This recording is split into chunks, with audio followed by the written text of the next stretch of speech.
Hello friends and welcome back to my YouTube channel arts students corner. इस वीडियो में हम लोग करेंगे क्लास 9 ज्योग्राफी एनसीईआरटी का चैप्टर 6 जिसका कि टाइटल है जनसंख्या यानी कि पॉपुलेशन। इसको आज हम लोग इस चैप्टर में पढ़ेंगे और समझेंगे ये चैप्टर हमसे क्या कहना चाहता है। सो लाइन बाय लाइन हम इस चैप्टर को कवर करेंगे, बने रहिएगा इस वीडियो में अंत तक। अगर आपको मेरी वीडियो अच्छी लगती है तो प्लीज़ इसे लाइक कर दीजिएगा। अगर आपको थोड़ा बहुत बुरा भी लग जाए ना तो डिसलाइक कर दीजिएगा, चलिए चलेगा। प्लीज़ मेरे चैनल को सब्सक्राइब कर दीजिएगा if you want more videos like that and like this. Actually English तो एकदम बेड़ा गर्क होते जा रहा है। खैर सो अब हम लोग इसको स्टार्ट करते हैं बिना किसी देरी के। और हाँ, अगर आपको इसके नोट्स चाहिए होंगे तो वो आपको मेरे टेलीग्राम चैनल पे मिल जाएंगे। मेरे टेलीग्राम चैनल का नाम है आर्ट्स स्टूडेंट्स कॉर्नर ऑफिशियल। सो वहाँ पे आपको इसके नोट्स के पीडीएफ भी मिल जाएंगे। हैंड रिटन नोट्स हैं, वो पढ़ लीजिएगा। एग्ज़ाम में मतलब कोई रोक ही नहीं सकता आपको, मतलब टॉप करने से, मतलब लाइक सोशल साइंस में अच्छा स्कोर करने से। बाकी तो साइंस वगैरह भैया बाबा बहुत झंझट है। चलिए पॉपुलेशन स्टार्ट करते हैं। सो यहाँ पे ऐसे स्टार्टिंग है इसका। Can you imagine a world without human beings who would have utilise the resources and created social and cultural environment. The people are important to develop the economy and the society. The people make and use resources and themselves resources with varying quality. Coal is but a piece of rock until people were unable to invent technology to obtain it and make it resource. Natural events like a flood or tsunami becomes a disaster only when they affect a crowded village or a town. So क्या आप एक ऐसी दुनिया, एक ऐसे विश्व की कल्पना कर सकते हैं जिसमें मानव हो ही नहीं? संसाधनों का उपयोग और या सामाजिक या सांस्कृतिक वातावरण का निर्माण आखिर कौन करता है? हम मनुष्य ही तो करते हैं। यहाँ पे कह रहा है कि मान लीजिए जैसे कोयला है, आप सबको पता है कोयला एक संसाधन है, हमारे लिए रिसोर्स है, बहुत ही यूज़फुल रिसोर्स है। लेकिन अगर हम मानव ही नहीं रहे तो क्या वो कोयला किसी एक पत्थर से अधिक कुछ है? नहीं। वो उसको रिसोर्स कौन बनाता है? हम लोग बनाते हैं। हमारे द्वारा जो बनाई गई टेक्नोलॉजी है वो उसे एक रिसोर्स बनाती है। हम स्वयं भी एक रिसोर्सेज हैं, ह्यूमन बींग स्वयं भी एक रिसोर्सेज हैं। यहीं पे हाँ ये कह रहा है। Hence population is the pivotal element in social studies. It is the point of reference from which all other elements are observed and from which they derive significance and meaning. So इसीलिए जो सामाजिक अध्ययन हम लोग करते हैं उसमें जनसंख्या एक क्या है? आधारिक तत्व है। ये एक ऐसा मतलब पॉइंट ऑफ रेफरेंस है, मतलब ये एक संदर्भ बिंदु है जिससे दूसरे जो तत्व हैं उसका हम लोग क्या करते हैं? अवलोकन करते हैं और उसके अर्थ और महत्व के लिए कुछ ज्ञान प्राप्त करते हैं। Resources, calamities and disasters are all meaningful only in relation to human beings. So जैसा कि मैंने आपको बताया कि रिसोर्सेज तभी रिसोर्सेज बनते हैं जब हम उन्हें resources as a resource categorise करते हैं, जब हम उनको एज अ रिसोर्स यूज़ करते हैं। ठीक है, और उसको मतलब लाइक टेक्नोलॉजी प्रोवाइड करते हैं। टेक्नोलॉजी कहाँ से आती है? हम ह्यूमन बींग्स ही बनाते हैं। सो जो ग्रेटेस्ट, जो बिगेस्ट रिसोर्स है वो क्या है? Human beings. अगर कोई डिज़ास्टर लाइक सुनामी है, अर्थक्वेक है, वो कब उसको बोलते हैं नेचुरल डिजास्टर या कैलेमिटी? जब वो हमारे ह्यूमन बींग्स मतलब हमें मानव जो संसाधन है उसको अफेक्ट करती है, तभी हम लोग बोलते हैं कि ये नेचुरल एक डिज़ास्टर है। अदरवाइज़ अगर मानव रहेंगे ही नहीं तो वो सुनामी आए जाए क्या फ़र्क पड़ता है? नेचर की चीज़ें, मतलब उसमें हमारा तो कोई नुकसान हो नहीं रहा, हम हैं ही नहीं तो। So human beings are a vital resource जो कि और रिसोर्सेज को एज अ रिसोर्स बनाते हैं। ठीक है, यहाँ पे यही कह रहा है। सो ह्यूमन बींग्स आर, सो ये जो पार्ट है पॉपुलेशन का, अब जैसे इससे पहले हमने पढ़ा था natural vegetation and wild life. ये सब जो चीज़ें हैं, जो नेचुरल वेजिटेशन हो गया, क्लाइमेट हो गया, ये सब चीज़ें आती हैं फिजिकल ज्योग्राफी में, और जो ये पॉपुलेशन है ये आता है हमारे ह्यूमन ज्योग्राफी में। सो आगे अब जब आप हायर स्टडीज़ में जाएंगे तो आपको हो सकता है आप ज्योग्राफी सब्जेक्ट ऑप्ट करो तो फिर आप ये पॉपुलेशन वगैरह चीज़ें आपको डिटेल में देखने को मिलेंगी ह्यूमन ज्योग्राफी में। ठीक है, और वहाँ पे आपको ये पॉपुलेशन मतलब ह्यूमन ज्योग्राफी कहीं ना कहीं इकोनॉमिक्स से कनेक्ट करके पढ़ना पड़ेगा। सो एक तरह से आप आगे बढ़ेंगे ना, अभी आपको लगता होगा ज्योग्राफी अलग है, हिस्ट्री अलग है, सिविक्स अलग है, ये सब अलग नहीं है, सब एक दूसरे से कनेक्टेड है। आगे आप जाएंगे तो धीरे धीरे आपको, जब आप डीपली पढ़ोगे, अगर आप आर्ट्स स्ट्रीम लेते हो तो, अदरवाइज़ नहीं लेते हो, साइंस में जाते हो फिर बात अलग है, लेकिन अगर आप लेते हैं तो आपको पता चलेगा सब चीज़ें इंटरकनेक्टेड हैं। सो किसी एक को पढ़ लेने से सब कुछ नहीं समझ आता है। बहुत सारी ऐसी हिस्टोरिकल चीज़ें हैं जिसमें हमें ज्योग्राफिकल नॉलेज होना बहुत ज़रूरी है। सो ये तो एक खैर अलग टॉपिक हो गया। अब हम लोग आगे बढ़ते हैं। सो यहाँ पे यही चीज़ें कह रही हैं, human beings are producers and consumers of earth resources. तो जो मानव हैं वो पृथ्वी के जो संसाधन है उनका उत्पादन भी करते हैं और उसका उपभोग भी करते हैं। उपभोग मतलब इस्तेमाल करते हैं। इसीलिए ये जानना आवश्यक है कि देश में कितने लोग निवास करते हैं। मतलब जानना तो ज़रूरी है कि एक देश में कितने लोग हैं, रिसोर्सेज कहाँ जा रहे हैं, हमारे कितने लोग इस्तेमाल कर रहे हैं, और ये लोग कहाँ हैं, कैसे रहते हैं, उनकी संख्याओं में वृद्धि क्यों हो रही है या नहीं हो रही है तो क्यों नहीं हो रही है, या उनकी कौन कौन सी अलग विशेषताएँ हैं। सो भारतीय जनगणना हमारे देश की जनसंख्या से संबंधित जानकारी हमें प्रदान करती है। सो जो हमारा लास्ट सेंसस हुआ था 2011 के सेंसस को ही हम लोग लेके चलते हैं। मतलब 2011 कहने का था 2011 के सेंसस को हम लोग लेके चलते हैं। अब यहाँ पे नीचे सेंसस के बारे में दिया हुआ है। सेंसस क्या होता है? Census is an official enumeration of population done periodically in India. The first census was held in the year 1872. The first complete census however was taken in the year 1881. Since then censuses have been held regularly every 10th year. The Indian census is the most comprehensive source of demographic, social and economic data. Have you ever seen a census report? Check in your library if it has done. So जनगणना, census का हिंदी होता है जनगणना। सो इधर जो 2021 वाला जनगणना था उसमें हो सकता है आपके घर भी लोग जनगणना वाले आए होंगे, तो आपको आपके घर आए होंगे, आपके बारे में पूछते होंगे कि आपके घर में कितने लोग रहते हैं, ऐसे वो लोग पता करते हैं और फिर एक जगह नोट कर लेते हैं। और ये भी पूछते हैं कि मतलब मेल्स कितने हैं, फीमेल्स कितने हैं, लिटरेसी कितनी है उन लोगों की, ये सब कुछ बेसिक जानकारियाँ वो इकट्ठा करते हैं। सो इसी को बोलते हैं सेंसस। हर 10 साल में हमारे भारत में सेंसस होता है। That's it. Population size and distribution. तो बात करते हैं हम लोग जनसंख्या का जो आकार है और उसका वितरण किस प्रकार से हुआ है। India's population size and distribution by numbers. India's population as on March 2011 stood as 1,210.6 million, which accounts for more than 17% of the world's population. These 1.21 billion people are unevenly distributed over a country's vast area of 3.28 million square kilometer, which accounts for 2.4% of the world's area. So मार्च 2011 के अनुसार भारत की जनसंख्या कितनी है? 12,106 लाख, जो कि विश्व की कुल जनसंख्या का 17% से भी अधिक है। और ये 12 करोड़ मतलब 12.1 करोड़ मान के चलिए, तो ये लोग भारत के 32.8 लाख जो हमारा वर्ग किलोमीटर 3.28 स्क्वायर किलोमीटर जो एरिया है, इसमें अलग अलग तरीके से मतलब विस्तृत रूप से फैले हुए हैं, लोग रहते हैं। और 2011 की जनगणना के अनुसार देश की सबसे अधिक जनसंख्या वाला राज्य क्या है? उत्तर प्रदेश, जहाँ की कुल आबादी कितनी है? वहाँ की कुल आबादी है 1,990 लाख। यहाँ पे आपको मिलियंस में दिया रहता है, मैं लाख में बता रही हूँ। अदरवाइज मिलियंस में अगर देखना है तो 199 मिलियन। सो 1 मिलियन में 10 लाख होते हैं, याद रखिएगा। ओके, सो उत्तर प्रदेश की सबसे ज़्यादा जनसंख्या है और उत्तर प्रदेश में देश की कुल जनसंख्या का 16% हिस्सा जो है वो निवास करता है। दूसरी ओर हिमालय के क्षेत्र जैसे क्षेत्र के राज्य जैसे हो गए सिक्किम हो गए, वहाँ की आबादी केवल 6 लाख ही है और लक्षद्वीप में केवल 64,429 लोग ही निवास करते हैं। भारत की लगभग आधी आबादी केवल 5 राज्यों में है और वो राज्य कौन कौन से हैं? उत्तर प्रदेश, महाराष्ट्र, बिहार, पश्चिम बंगाल और आंध्र प्रदेश। सो ये कुछ ऐसे 5 राज्य हैं जहाँ पे लगभग सबसे ज़्यादा लोग भारत में निवास करते हैं। आगे बात करते हैं। Okay, Rajasthan the biggest state in terms of area has only 5.5%। सो जो राजस्थान है वो अगर हम लोग इसके क्षेत्रफल यानी कि एरिया की दृष्टि से देखें तो वो सबसे बड़ा राज्य है, जिसकी आबादी भारत की कुल जनसंख्या की केवल 5.5% है। आपको पता होगा वहाँ पे थार डेजर्ट है। कंडीशंस जहाँ पे एक्सट्रीम होती हैं वहाँ लोग नहीं रहना पसंद करेंगे, जहाँ पे फेवरेबल कंडीशंस हो, जहाँ पे एग्रीकल्चर आसानी से हो सके, वहीं पे ज़्यादा लोग बसते हैं। आपको ये जानकारी होगी। अब हम लोग आगे बढ़ते हैं।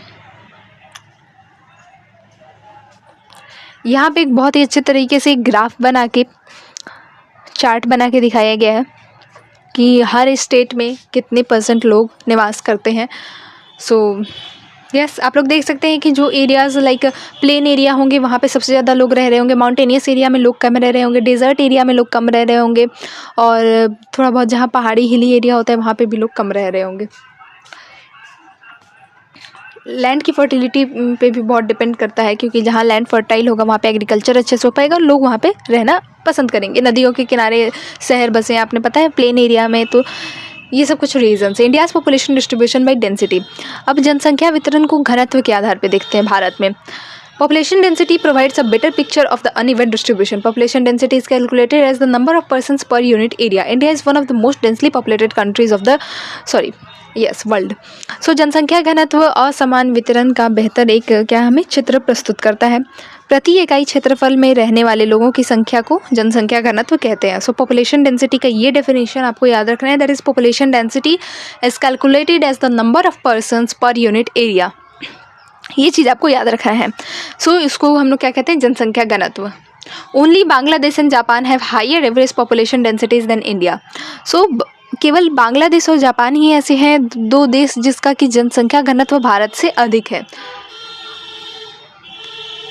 The population density of India in the year 2011 was 382 persons per square kilometer. So 2011 में भारत का जनसंख्या घनत्व 382 व्यक्ति प्रति वर्ग किलोमीटर था। इसका कहने का अर्थ ये है कि एक वर्ग किलोमीटर में औसतन 382 लोग रहते हैं, ठीक है। जहां बिहार का जनसंख्या घनत्व 1102 व्यक्ति प्रति किलोमीटर है। सो एक तो पूरा कंट्री का एक सम टोटल करके निकाला जाता है, उसके अलावा अलग अलग स्टेट्स का भी डेंसिटी निकाला जाता है। सो बिहार का density wise Bihar most populated है, ये याद रखना है। और नॉर्मल पॉपुलेशन वाइज देखा जाए तो यूपी आता है 2011 के सेंसस के अनुसार। अब नया सेंसस देखिए उसका कब रिपोर्ट आता है, फिर वो बात अलग होगी। और वहीं अरुणाचल प्रदेश में ये केवल है 17 व्यक्ति प्रति किलोमीटर, समझ रहे हैं, 17 व्यक्ति। सो कितना अनइवन डिस्ट्रीब्यूशन है पॉपुलेशन का हमारे देश में। यहाँ पे एक मैप दिया गया है और इसमें डेंसिटी दिखाया गया। सो बिहार और West Bengal most densely populated areas हैं, आप लोग देख सकते हैं। मतलब यहाँ पे 1001 एंड अबव लोग पर स्क्वायर किलोमीटर में रहते हैं। Okay, note the state with population densities below 250 persons per square kilometre. Duck terrain and unfavourable, जो मैंने आपको बताया वही चीज़ें यहाँ पे दी गई हैं। और देख लेती हूँ मैंने आपको इसमें से क्या नहीं बताया है। सो असम और अधिकतर जो कहते हैं कि पेनिनसुलर स्टेट्स है, मतलब कि प्रायद्वीपीय जो राज्य हैं उनका क्या है, जनसंख्या घनत्व मध्यम है। क्यों? क्योंकि पहाड़ी कटे छटे ये सब मैंने आपको बताया। जहाँ पथरीले जगह हैं वहाँ पे वर्षा भी कम होती है, मध्यम से लेके कम वर्षा होती है। और मिट्टी की फर्टिलिटी पे भी बहुत डिपेंड करता है, कम उपजाऊ मिट्टी होती है, इसीलिए यहाँ पे घनत्व को ये चीज़ें प्रभावित करती हैं। Population growth and processes of population change. So population growth and processes of population change यानी कि जनसंख्या में वृद्धि और जनसंख्या परिवर्तन की जो प्रक्रिया है। Population is a dynamic phenomenon. Dynamic मतलब क्या होता है, परिवर्तनशील, जिसमें कि परिवर्तन हो सके, ठीक है। तो जनसंख्या क्या है, एक परिवर्तनशील प्रक्रिया है। आबादी की संख्या, वितरण हो गया उसका, या संगठन में लगातार परिवर्तन होते रहता है। और ये परिवर्तन 3 प्रक्रिया, जैसे कि अब आप खुद सोचिए कि पॉपुलेशन में चेंजेस कब आएंगे। जब कोई नया जन्म लेगा तो पॉपुलेशन बढ़ेगी, कोई मरेगा तो पॉपुलेशन घटेगी, ठीक है। कोई वहाँ से माइग्रेट कर जाएगा, कहीं दूसरे कंट्री में शिफ्ट हो जाएगा, कहीं दूसरे स्टेट, तो वहाँ से उससे भी पॉपुलेशन पे इफेक्ट पड़ेगा। तो ये 3 जो प्रक्रियाएं, जो चीज़ें हैं, जन्म, मृत्यु और प्रवास, इसी के प्रभाव के कारण क्या होता है कि जनसंख्या में बदलाव आता है। पॉपुलेशन ग्रोथ की बात करते हैं, जनसंख्या वृद्धि। Growth of population refers to the change in the number of inhabitants of a country territory during a specific period of time, say during the last years. So population growth का मतलब क्या होता है कि किसी विशेष समय अंतराल में, जैसे कि 10 वर्ष के भीतर किसी देश या राज्य के निवासियों की संख्या में परिवर्तन। इस प्रकार के परिवर्तन को मतलब हम लोग 2 प्रकार से व्यक्त कर सकते हैं। पहला तो ये कि in terms of absolute number, तो एक तो है कि सापेक्ष वृद्धि और दूसरा है कि प्रतिवर्ष होने वाला जो प्रतिशत परिवर्तन है उसके द्वारा हम लोग इसको कर सकते हैं। मतलब ऐसे देखेंगे कि प्रतिवर्ष कितना चेंजेज आ रहा है, या फिर एक पूरा टोटल मिला जुला के देख लेंगे, एब्सोल्यूट नंबर देख लेंगे। मतलब एक परसेंटेज आप देख लीजिए या नंबर देख लीजिए, ठीक है, यही चीज़ है। The absolute numbers added each year or decade is the magnitude of increase. It is obtained by simply subtracting the earlier population from the latter population. It is referred to as absolute increase. So प्रत्येक वर्ष या एक दशक, मतलब कि 10 साल में बढ़ी जनसंख्या कुल संख्या में वृद्धि का क्या है, परिमाण है। पहले की जनसंख्या, जैसे कि 2001 की जनसंख्या को हम लोग 2011 की जनसंख्या से घटा के क्या प्राप्त कर सकते हैं, हम लोग एब्सोल्यूट इंक्रीज प्राप्त कर सकते हैं। और जनसंख्या की वृद्धि का दूसरा जो जनसंख्या वृद्धि का दर, यानी कि जो रेट और the pace of population increase is the other important aspect. ये दूसरा महत्वपूर्ण क्या है, पहलू है। इसका अध्ययन क्या होता है, प्रति वर्ष प्रतिशत में किया जाता है, मतलब परसेंटेज में। वो एब्सोल्यूट नंबर्स थे, ये परसेंटेज होगा। जैसे कि प्रति वर्ष 2% वृद्धि की दर, तो इसमें हम लोग प्रतिशत दिखाते हैं कि इस साल 3% इंक्रीज़ हुआ, इस साल 10% इंक्रीज़ हुआ, जबकि उसमें हम लोग एब्सोल्यूट नंबर्स को रिप्रेजेंट करते हैं। दैट इज़ इस साल 1000 बढ़े, इस साल 300 कम हो गए, ऐसे हम लोग दिखाते हैं। ठीक है, तो यही था। ओके,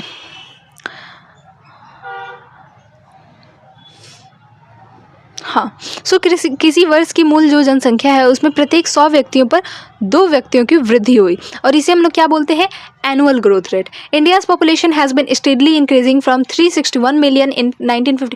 सो भारत की जो जनसंख्या है वो 1951 में 3610 लाख की थी, जबकि वो बढ़ के आज हो गई है 12100 लाख हो गई है। यहाँ पे कुछ फिगर्स रिप्रेजेंट किए गए हैं, यहाँ पे आप देख सकते हैं।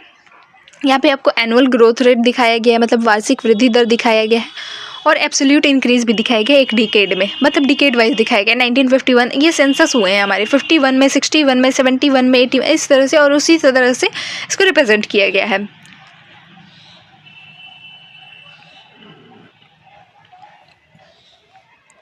सो यहाँ पे क्या कह रहा है कि 1951 में और 1981 में बहुत अंतर आया, जनसंख्या मतलब बहुत वृद्धि हुई, लेकिन 1981 से वृद्धि दर धीरे धीरे कम होने लगी।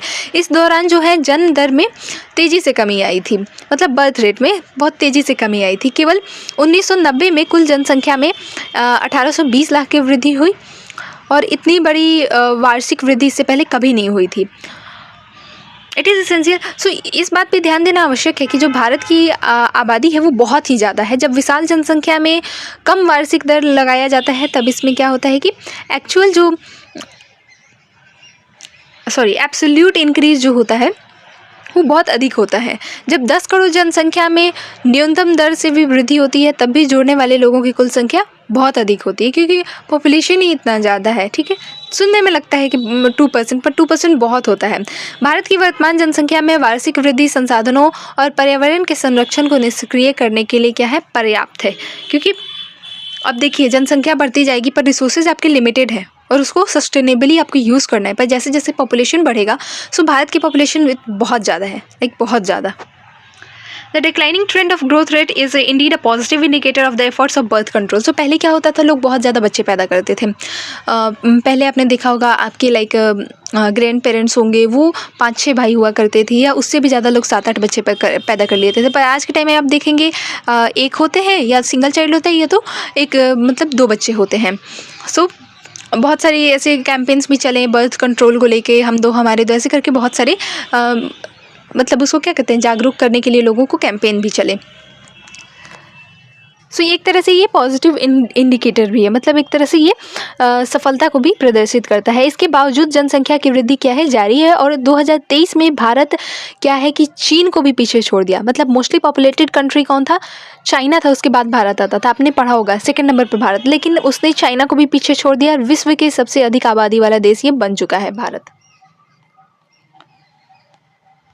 Process of population change and growth, जनसंख्या वृद्धि या परिवर्तन की प्रक्रिया क्या है। सो जनसंख्या में होने वाले मैंने आपको बताया कि जन्म होगा, मृत्यु होगा और प्रवास। सो इसको हम लोग ऐसे डेथ रेट, बर्थ रेट्स और माइग्रेशन से ऐसे करते हैं। अब हम लोग जानते हैं कि बर्थ रेट और डेथ रेट होता क्या है। सो मान लीजिए 1 साल है, उसमें 1000 व्यक्ति, कहीं से 1000 व्यक्ति, मान लीजिए एक एरिया में 1000 व्यक्ति रहते हैं। सो 1 साल में उन 1000 व्यक्तियों में से कितने की मृत्यु हो गई, ये होता है डेथ रेट। ठीक है, और ऐसे इसको बोलते हैं डेथ रेट। और 1 वर्ष में वो प्रति 1000 व्यक्तियों में जितने बच्चों का, मतलब अच्छे खासे बच्चों का जन्म होता है और वो थोड़ा देर सर्वाइव करते हैं, उसको हम लोग क्या बोलते हैं, बर्थ रेट कहते हैं। ये वृद्धि का एक प्रमुख घटक है, क्योंकि भारत में हमेशा जन्म दर मृत्यु दर से अधिक रहता है। अब मान लीजिए कहीं का मृत्यु दर यानी कि डेथ रेट बर्थ रेट से ज़्यादा हो गया, तो वहाँ की जनसंख्या क्या होने लगेगी, घटने लगेगी। सो इसीलिए बर्थ रेट का डेथ रेट से ज़्यादा होना अनिवार्य है अगर आपको पॉपुलेशन ग्रोथ चाहिए तो। डेथ रेट मैंने आपको बता ही दिया। सो 1980 तक क्या था कि जो बर्थ रेट्स थे वो भी हाई थे, और डेथ रेट बहुत कम हो गए थे, बहुत कम हो गए थे। सो इस कारण क्या था कि बहुत बड़ा डिफरेंस आ गया था। बहुत बड़ा डिफरेंस भी नहीं आना चाहिए, एक बैलेंस ज़रूरी है इस चीज़ में। सो 1981 से धीरे धीरे क्या हुआ कि बर्थ रेट में भी गिरावट आनी शुरू हुई, जिसके परिणाम स्वरूप जनसंख्या वृद्धि दर में भी गिरावट आई, और इस प्रकार से बैलेंस थोड़ा थोड़ा बनना शुरू हुआ। और जनसंख्या वृद्धि का तीसरा क्या है जो फैक्टर है, वो है माइग्रेशन। यानी कि migration is the movement of people across. So मैं अगर कोई व्यक्ति अपने स्टेट से दूसरे स्टेट में मूव कर जाते हैं, रीजंस कुछ भी हो सकते हैं, जॉब्स हो सकते हैं, पढ़ाई के लिए चला गया, या वो पूरी फैमिली ही शिफ्ट हो गई किसी कारणवश, तो ये इसको हम लोग बोलते हैं माइग्रेशन। वो इंटरनल भी हो सकता है और इंटरनेशनल भी हो सकता है। मतलब एक कंट्री में आप एक स्टेट से दूसरे स्टेट में जा रहे हैं, या फिर ऐसा भी हो सकता है कि आप भारत छोड़ के दूसरे कंट्री में ही रहने चले गए हम। सो जो इंटरनल जो माइग्रेशन होता है उससे कोई ख़ास प्रभाव नहीं पड़ता। मतलब स्टेट वाइज अगर देखें तो स्टेट वाइज डेटा में प्रभाव पड़ेगा, लेकिन अगर हम लोग ऑल इंडिया का पॉपुलेशन देखें तो उसमें कोई खास प्रभाव नहीं पड़ता, क्योंकि वो आप इंडिया के अंदर ही इधर उधर कर रहे हो। लेकिन अगर इंटरनेशनल माइग्रेशन होता है तो लोग भारत से बाहर जा रहे हैं, भारत को छोड़ के बाहर जा रहे हैं। सो उससे क्या होता है कि जनसंख्या प्रभावित होती है। सो जनसंख्या वितरण और उसके घटकों को परिवर्तित करने में प्रवास एक महत्वपूर्ण भूमिका होती है। सो भारत में क्या है कि सबसे ज़्यादा माइग्रेशन क्या होती है, रूरल से अर्बन एरियाज़ में, मतलब गांव से लोग शहरों की तरफ आते हैं भारत में सबसे ज़्यादा।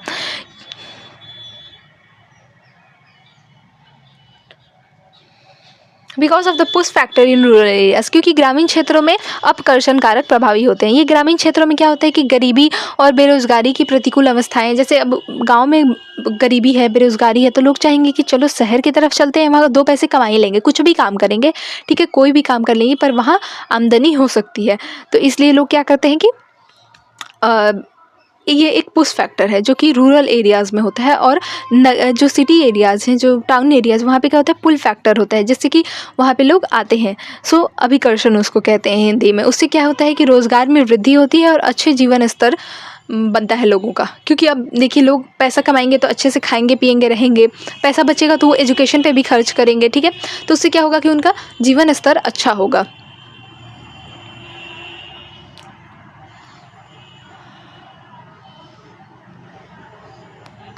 ओके अच्छा, एडोलसेंट पॉपुलेशन की बात कर लेते हैं अब हम लोग, यानी कि किशोर जनसंख्या। एडोलसेंट किसको कहते हैं आपको पता है?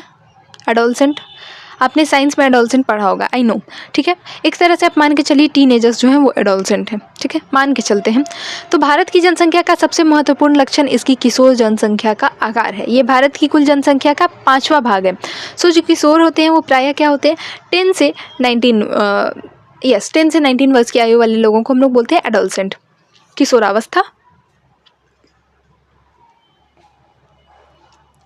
सो ये भविष्य के सबसे महत्वपूर्ण मानव संसाधन है, क्योंकि यही आगे चल के हमारे फ्यूचर बनेंगे, हमारे देश का फ्यूचर बनेंगे, देश की बागडोर इनके हाथ में होगी। इसलिए ये बहुत ही इंपॉर्टेंट रिसोर्सेज हैं, और इन पे सबसे ज़्यादा देश चाहती है कि चीज़ें खर्च की जाएँ ताकि ये अच्छे प्रोडक्टिव रिसोर्सेज बन सकें। सो किशोरों के लिए पोषक तत्व की आवश्यकताएं बच्चों तथा वयस्कों से अधिक होती है। कुपोषण से इनका स्वास्थ्य खराब तथा विकास क्या होता है, अवरोधित हो सकता है। परंतु भारत में किशोरों को प्राप्त भोजन में पोषक तत्व अपर्याप्त होते हैं। मतलब कि यहाँ पे कुपोषण और यहाँ पे मतलब भूख, माल न्यूट्रिशन कहते हैं, माल न्यूट्रिशन की बहुत बड़ी समस्या है भारत में। अभी भी बहुत सारे ऐसे लोग हैं जो कि जिनको प्रॉपर डाइट नहीं मिल पा रही है, और आप लोग काफ़ी फॉर्चुनेट इनफ है कि आप लोग को मिल रही है, पर बहुत से ऐसे लोग हैं जिनको नहीं मिल पा रही है, और एक बहुत ही संवेदनशील समस्या है, क्योंकि आगे चल के यही हमारे भविष्य बनने वाले हैं। लड़कियों में और समस्याएं देखने को मिलती हैं जो कि उनको और भी दिक्कतें होती हैं, पीरियड्स से लेके दिक्कत होती है उनको, उसमें हाइजीन का उनको ख्याल नहीं रख पाती हैं वो, क्योंकि उसके लिए देखिए हर चीज़ के लिए आपको पैसे चाहिए आज के टाइम में, और जहाँ गरीबी होगी वहाँ से ये सब चीज़ें हो नहीं पाएंगी। बेसिक नीड्स सरकार को पूरी करनी चाहिए। सो कहीं ना कहीं अभी बहुत सुधार की आवश्यकता है भारत में। सो और एजुकेशन की भी ज़रूरत है बहुत ज़्यादा, लोगों में जागरूकता की भी कमी है, ठीक है। नेशनल पॉपुलेशन पॉलिसी की बात करते हैं, मतलब कि राष्ट्रीय जनसंख्या नीति। Recognising that the planning of families would improve individual health and welfare, the government of India initiated a comprehensive family planning programme in 1952। So परिवारों के आकार को सीमित रखकर एक व्यक्ति के स्वास्थ्य और कल्याण को सुधारा जा सकता है, ये समझते हुए, इस बात को ध्यान में रखते हुए भारत सरकार ने 1952 में एक व्यापक परिवार नियोजन कार्यक्रम को शुरू किया था, यानी कि नेशनल पॉपुलेशन पॉलिसी को शुरू किया था। परिवार कल्याण कार्यक्रम जिम्मेदार तथा सुनियोजित पितृत्व को बढ़ावा देने के लिए कार्यरत है और राष्ट्रीय जनसंख्या नीति 2000 कई वर्षों के नियोजित परिवार प्रयासों का परिणाम है। द NPP यानी कि national population policy 2000 provides a policy framework for imparting free and compulsory school education up to 14 years of age. राष्ट्रीय जनसंख्या नीति के अनुसार जो 14 वर्ष से कम आयु के बच्चे हैं उनको फ्री में, मतलब कि निःशुल्क शिक्षा प्रदान करना है। और जो शिशु मृत्यु दर है, यानी कि जो इन्फेंट मोर्टेलिटी रेट है उसको बिलो 30 पर लाइफ बर्थ्स करना है, मतलब कि शिशु मृत्यु दर। तो कुछ ऐसे भी बच्चे होते हैं जो एक साल में जन्म हुआ उनका और वो 1 साल से ही कम में मर जाते हैं, तो उसको हम लोग बोलते हैं प्रति 1000 व्यक्ति, जैसे कि मैंने आपको बताया था डेथ और बर्थ, तो उसको आपको ध्यान में रखना है, उसको बोलते हैं इन्फेंट मोर्टेलिटी रेट। उसको शिशु मृत्यु दर बोलते हैं। तो उसको क्या करना है कि प्रति 1000 में 30 से कम करना है उसको। और क्या है इसके कुछ Achieving universal immunization of children against all vaccine preventable diseases, promoting delayed marriage for girls and making family welfare।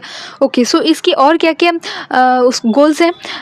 एक तो है कि ये 2 चीज़ें मैंने आपको बता दी। अब है कि व्यापक स्तर पर टीका रोधी बीमारियों से बच्चों को छुटकारा दिलाने के लिए उनको टाइम से वैक्सीन्स प्रोवाइड करना, लड़कियों की शादी की उम्र बढ़ाने के लिए प्रोत्साहित करने, मतलब एक तरह से जागरूक करना लोगों को कि कम एज में लड़कियों की शादी ना करें, क्योंकि कम एज में शादी करने से बहुत सारी दिक्कतें आती हैं।